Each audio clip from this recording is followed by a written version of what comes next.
امام یافعی نے روض الریاحین کے اندر لکھا، ایک نوجوان تھا، کپڑے کی دکان پہ کام کرتا تھا بڑا خوبصورت۔ ایک خاتون آئی تو اس کو دیکھا تو فریفتہ ہو گئی، دل ہار بیٹھے۔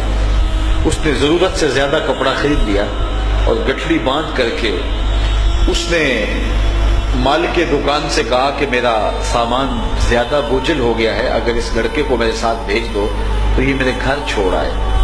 مالک دکان اس کی نیت سے آگاہ نہ ہو سکا اور اس نوجوان کو ساتھ بھیج دیا۔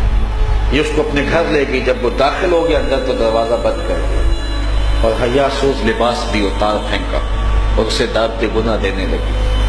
لیکن یہ اللہ کا بندہ نوجوان صرف حسین ہی نہیں تھا، اللہ کا ولی بھی تھا۔ ہمیشہ اس نے اپنی جوانی کے تقدس پہ پہرا دیا۔ وہ جوان نہیں ہے جو اپنی جوانی کو گلیوں میں رول دے، جوان وہ ہے جو اپنے شباب کو اپنی منزل تک پہنچے۔ بلکہ حضور نے ارشاد فرمایا، انا حبیب اللہ الشاب التائب حبیب اللہ، میں اللہ کا حبیب ہوں، اور جو جوان جوانی میں توبہ کرے وہ بھی اللہ کا حبیب ہے۔ کتنی بڑی بات ہے، جب جوان توبہ کرتا اللہ کا عرش خوشی سے جھوم اٹھتا ہے۔ تو جوان کی عبادتیں، جوان کی توبہ اللہ کو بڑی پسند ہے۔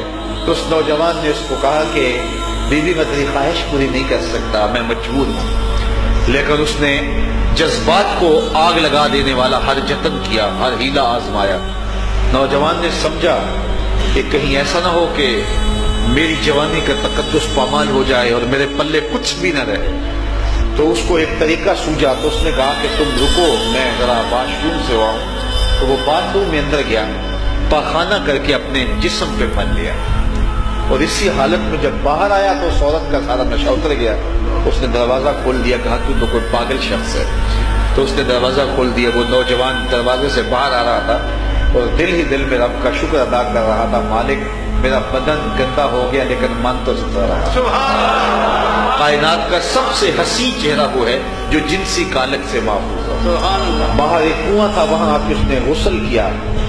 علامہ یافعی نے لکھا ہے، ساری زندگی اس کے بدن سے مشک اور عنبر کی خوشبو آیا کرتی تھی، اور جب وہ فوت ہو گیا لوگوں نے اس کو دفن کیا تو یہ خوشبو اس کی قبر کی مٹی سے بھی آیا کرتی تھی۔ کوئی رب کے لیے گناہ کو چھوڑ کے دیکھے، کوئی رب کے لیے گناہوں کو ترک تو کر کے دیکھے، اللہ رحمت کے دروازے کھول دیتا ہے، اللہ کرم نوازیوں کے دروازے کشادہ کر دیتا ہے، اپنی خاص رحمتوں اور خاص کرم نوازیوں کا نور اس کے اوپر نازل فرماتا ہے۔ یہاں ایک نقطہ لکھا ہے ہمارے علماء نے، کہتے ہیں جب اللہ ولایت عطا کرتا ہے نا تو یہ سفید بالوں والے کا حصہ نہیں ہوتی۔